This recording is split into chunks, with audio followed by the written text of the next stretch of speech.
पर सीधा एक बात कह दिया कि जनता को मुद्दे से भटका रही है भारत सरकार। समझ गए, मोदी जी भटका रहे हैं। तो ये भटकने वाली देश की जनता जो भटकना था भटक गया। सही रास्ता। हेलो फ्रेंड्स, आप देख रहे हैं सरकारी पब्लिक न्यूज़ और मैं यहाँ पे कुछ जनताओं से रिव्यू ले लेना चाहता हूँ कि इस बार जो है कि बिहार से जो है कि किनकी मत ज़्यादा जाने वाली है, किसकी पल्ला जो है कि ज़्यादा भारी होने वाली है लोकसभा चुनाव को लेकर के मैं इसमें चर्चा करने वाला हूँ। कौन दिखा रहे हैं अब सही रास्ता वही जो दिखाएगा उसी के साथ सभी लोग रहेंगे। वह नया चेहरा होना चाहिए, एक युवा चेहरा होना चाहिए। किसी भी जाति धर्म मजहब का मानने वाला हो उससे कोई मतलब नहीं। अच्छे लोग जीत सब लोग समझ गए हैं, सब बुद्धिजीवी हो गए। इधर सुने, अच्छे लोग जीत कर जाएंगे तब न अपना पार्लियामेंट का विकास करेंगे। शिक्षा पर, स्वास्थ्य पर, बेरोजगारी पर, महंगाई पर, GST जो 18% दूध दही कॉपी किताब पर लगा दिया, ये तमाम मुद्दे ने हैं जो बुनियादी मुद्दा है जिससे हमारा इकोनॉमिक बढ़ेगा देश का। इस पर न बात होनी चाहिए। ना इस देश के प्रधानमंत्री इकोनॉमिक पर बात करते हैं, ना शिक्षा पर करते हैं, बेरोजगारी पर करते हैं, महंगाई कैसे कम होगा इस पर भी बात नहीं करते प्रधानमंत्री। तो ये प्रधानमंत्री एक ठगे प्रधानमंत्री हैं। मोदी नहीं मदारी है, देश का दूसरा बीमारी है। कैंसर का इलाज है, कैंसर का इलाज है हिंदुस्तान में हमारे, मगर मोदी का बीमारी का इलाज किसी के पास नहीं है। जो 2014 में जिनका जन्म हुआ, ऐसे लोग बहुत आपको यहाँ पर मिलेंगे जिनका 2014 में जन्म हुआ। जो मोदी जी का हुकूमत आया 2014 के बाद, तो वही याद है जिसने देश की आज़ादी में सब कुछ खोया कांग्रेस ने, उसको कौन याद करे। मोदी तो चाय बेच करके वहां तक पहुंचे तो उन्होंने तो दुख तकलीफ देखे हैं, दुख तकलीफ तो मोदी जी को अपने भरोसा नहीं है कि हम चाय बेचा है कि क्या बेचा है। कभी बोलते हैं कि हम मोदी जी को तो सुनिए ना, कभी बोलते हैं ट्रेन में चाय बेच दिया, कभी बोलते हैं कि हम कुछ कर दिया है। तो इनको तो अपने पे भरोसा नहीं है। ये कितने पढ़े लिखे हैं ये भी नहीं इन्हें मालूम है। ये तो जहां जाते हैं उस तरह का वेशभूषा में आते हैं। अब बताइए, कभी बोलते हैं कि हम पैठान के बच्चा हैं, कभी बोलते हैं OBC के बच्चा हैं। तो ये अपने आप को पहले तय तो कर ले कि आप किनके बच्चे हैं। तो जिस इंसान को अपने लोगों का पहचान नहीं, जिस माँ को लाइन में लगा दिया नोटबंदी के दरमियान में, उस नालायक बेटा से क्या उम्मीद हो सकता है जब माँ को सुख नहीं दे पाया। बताइए, वो तो जनता जनार्दन सुने नहीं, जिस माँ को अपने सुख नहीं दे पाया उस देश की जनता का भला क्या कर सकता है। तो इसीलिए बोल दिया कि मानसिक संतुलन जो है प्रधानमंत्री का खो चुका। 75 साल में तीसरी बार प्रधानमंत्री बनने के लिए जद्दोजहद कर रहे हैं। अब बताइए, जो 18 बरस से 22 बरस के दरमियान में एक जो अग्निवीर योजना जो लाया युवाओं का, तो अब बताइए वो 4 साल नौकरी करेगा।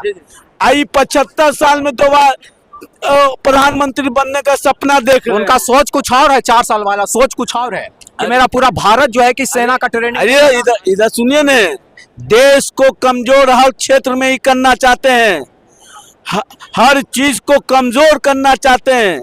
जो हमारे विरोधी हैं, हम पर जब वार करेगा तो उससे हमारे सैनिक भाई बचाते हैं। समझ में आया, अपनी कुर्बानियों से। आप अग्निवीर के लिए क्या बोलना चाहते हैं सर? इन्होंने बोला कि अभी है 4 साल की नौकरी कर दी है ना, आप तो यूथ है, अभी लग रहा है कि आपको। हाँ, वो गलत किए मोदी जी बहुत गलत किए। अग्निवीर को आप बताइए, उसका जवानी खत्म हो जाएगा, पढ़ने का उम्र खत्म हो जाएगा 4 साल में, उसके बाद वो क्या करेंगे। शायद उनका सोच है कि पूरे भारत का लोग जो है कि सेना बन जाए, अटैक हो किसी तरह से, तो हमको ट्रेनिंग देने की कोई जरूरत नहीं, फटाफट जो है कि सेनाओं में मैं बुला दूंगा। शायद ऐसा कुछ बुड़बक बना रहे सबको, इतना बुड़बक बना, 4 साल वो घर पे आ जाएंगे, वो अटैक हो जाएगा। तो काहे के सेना के वहाँ पे रखे हैं देश को लगातार कमजोर करने का काम कर रहे हैं। कैसे? 10 सालों के दरमियान में जितना आतंकवादी सबसे बेस्ट इधर, प्रधानमंत्री जो है अरे सबसे नाकारा प्रधानमंत्री देश का साबित हुआ। वर्ल्ड में जाने जाते हैं। अरे पूरे वर्ल्ड में नाकारा प्रधानमंत्री के नाम से जाने जाते हैं मोदी जी। आप क्या सवाल कर रहे हैं भाई? देश में बताइए 4 साल का अग्निवीर लाकर देश को कमजोर करने का काम किया। आप प्राइम मिनिस्टर बन करके पेंशन उठाइए, तीसरी मतलब प्राइम मिनिस्टर बनने का इनको पेंशन भी नहीं मिलेगा। अग्निवीर बेचारा जो रिटायर हो जाएगा 4 साल के बाद, उनको पेंशन कौन देगा? उनका शादी ब्याह कैसे होगा बताइए? उनका परिवार कैसे चलेगा? आई पेंशन उठावेंगे प्रधानमंत्री, मुख्यमंत्री पेंशन बिहार से एमएलए उठावेंगे, एमपी अपना पेंशन उठावेंगे, विधान परिषद अपना पेंशन उठावेंगे, अपना लोकसभा राज्यसभा सदस्य अपना पेंशन उठावेंगे। तो ये लोग पेंशन उठावेंगे जिनके दम पर आज हम सोते हैं। एक सैनिक के स्वयं अंकल का पेंशन लेने का समय है और बैठ के टेंशन ले रहे हैं। इनको किनके कार्यकाल में इनको जॉब नहीं मिला, इनको अच्छे से पता है, और दोसरों पर किसी सरकार में कर रहे हैं। पूरा बात चड्डी फटा हुआ तैयो मोदी मोदी कर रहा है। अरे भाई, अरे बिहार के प्रति तुम सोचो, प्रधानमंत्री बिहार के लिए क्या किया, इसके पे बात करो। क्या किया बिहार के लिए? पता कुछ नहीं किया, कुछ नहीं। 40 में 39 एमपी ने काम किया, के को एमपी काम किया?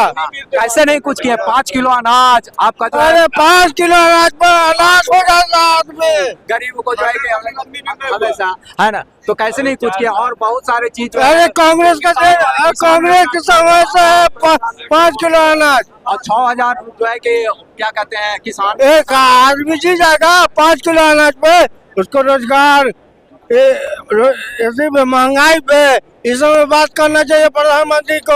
महंगाई से बात नहीं करना चाहिए पहले प्रधानमंत्री को। दीजिएगा पहले इनको, सबसे पहले इनको अपने बच्चों का टेंशन नहीं है कि इनका बच्चा पढ़ रहा है कि नहीं पढ़ रहा है। इनको टारगेट नहीं कर। एक सेकंड सुनिए, आपकी बात को सुने ना, आप सुनिए। इनको ये नहीं पता है, इनके मुंह से सही से आवाज गुगु निकाल रहे गुटखा खा के, ठीक है? हम किसी का ये नहीं कर रहे, आपका हम सम्मान करते हैं, व्यक्तिगत सम्मान करते हैं। आपको पता नहीं है और आप सवाल उठा रहे प्रधानमंत्री नरेंद्र मोदी पे। उनका कोई बारिश नहीं है, उनको पता भी नहीं कि उनका अगला क्या होता है। मेरा बेटा पे सवाल नहीं कर सकता है, वो भविष्य क्या तय करेगा वो चलेगा। हम भी नहीं कर सकते हैं। उसको जो मर्जी रहेगा, नेता बनना होगा नेता बनेगा, डॉक्टर बनना होगा डॉक्टर बनेगा, या कर्मचारी बनना होगा कर्मचारी बनेगा। वो भविष्य तय नहीं कर सकता है, वो अपने आप को तय कर सकता है। लेकिन गाइडलाइन तो चाहिए आपका, उसको गाइडलाइन तो चाहिए आप ही का ना। आज के डेट में गार्जियन की बात कोई, आपका बेटा आपका बात सुनता है? हम लोग स्वतंत्र छोड़िए कि बच्चा क्या करना चाहता है, प्रेशर डालेगा तो फांसी लगा लेगा। आज के जनरेशन में यही होता है। लेकिन बच्चा क्या करना चाहता है उसको नहीं सुनता है, आपको जो मर्जी चलेगा वही करिएगा।